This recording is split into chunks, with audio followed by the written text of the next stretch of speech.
এরা ভাই বোনে দুজনকে বিয়ে করে নিয়েছে। আগে শোনো, আমি খারাপ কিছু বলবো না, ভালোর জন্যই বলবো, তোমরা শোনো।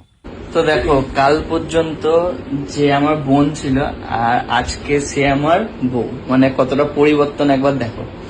তোমাকে খুব সুন্দর লাগছে জানো। Thank you. তুমি কি খুশি আমাকে বিয়ে করে? সত্যি কথা বলবো। আমি অনেক খুশি। আমি আমার দাদাকে ভালোবেসেছি আর তাকে বিয়ে করেছি। আমার মেন হচ্ছে আমার ভালোবাসাটা।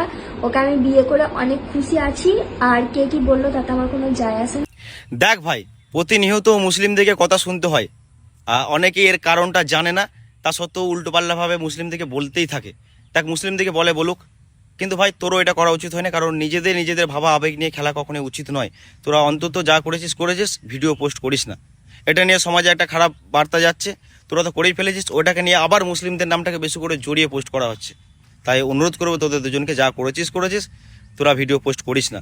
যদি সত্যিই হয়ে থাকে ভিডিও পোস্ট করিস না, আর মিথ্যে করে হলেও তোরা ভিডিও পোস্ট করিস না। এটাতে আরও খারাপ কিছু সৃষ্টি হয়ে যাচ্ছে। একই তো সবাই উল্টোপাল্টা ভিডিও বানাচ্ছে, উল্টোপাল্টাভাবে আর কমেন্টেও তুলে নিয়ে ওটাকে আবার পোস্ট করছে। তাই তোরা করিস না ভিডিও।